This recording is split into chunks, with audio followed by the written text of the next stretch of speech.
Marque ton accord par la prière. Lorsque Adam pêche dans le jardin d'Éden, Dieu lui demande des explications.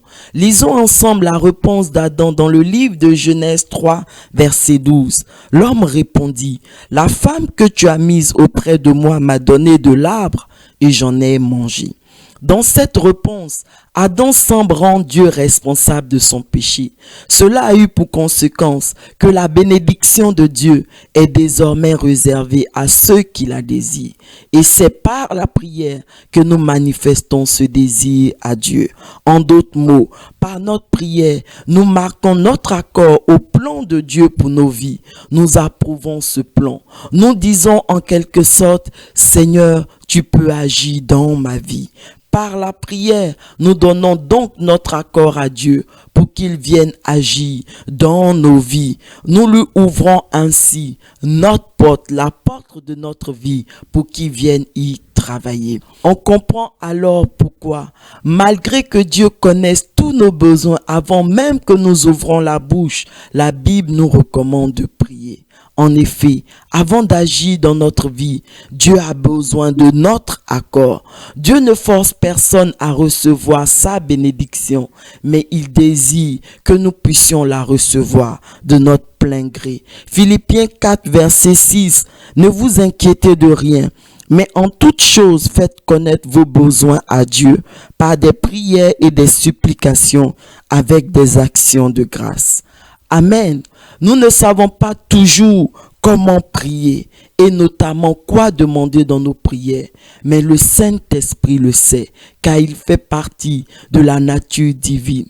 Seul le Saint-Esprit peut nous révéler le plan de Dieu pour nos vies. C'est pourquoi, lorsque nous ouvrons la porte de notre vie au Saint-Esprit, il nous inspire les sujets de prière, de sorte que pour chaque aspect du plan de Dieu pour notre vie, nous donnons notre accord pour que ce plan-là s'accomplisse parfaitement dans notre vie.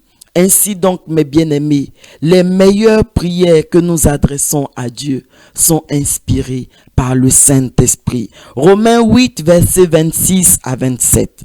De même aussi, l'Esprit nous aide dans notre faiblesse, car nous ne savons pas ce qu'il nous convient de demander dans nos prières. Mais l'Esprit lui-même intercède par des soupirs inexprimables. Et celui qui sonde les cœurs connaît quelle est la pensée de l'Esprit, parce que c'est selon Dieu qu'il intercède en faveur des saints. Amen. Nous devons donc prier avec le Saint-Esprit. La meilleure équipe de prière est composée de nous et du Saint-Esprit. Laissons-nous donc remplir et conduire par le Saint-Esprit afin qu'en toute situation, nous adressons à Dieu des prières conformes à sa volonté. Éphésiens 6, verset 18. Faites en tout temps par l'Esprit toutes sortes de prières et de supplications. Amen. Et ce sont ces prières que nous adressons à Dieu conformément à sa volonté qui sont efficaces et sont exaucées par lui. Jacques 5, verset 16. La prière fervente du juste a une grande efficacité. On peut également lire 1 Jean 5, verset 14.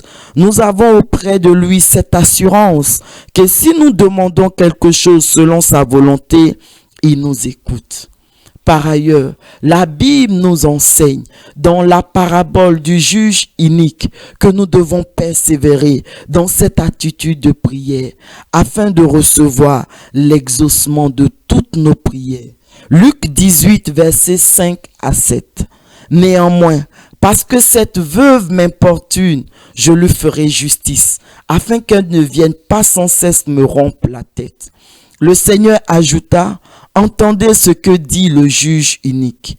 Et Dieu ne fera-t-il pas justice à ses élus qui crient à lui jour et nuit et tardera-t-il à leur égard ?» Amen. Est-ce qu'on peut ensemble prier en ce jour? Oui, Seigneur, je désire de tout mon cœur que ton plan s'accomplisse parfaitement et complètement dans ma vie. Saint-Esprit, conduis-moi à faire en tout temps et avec persévérance toutes sortes de prières efficaces.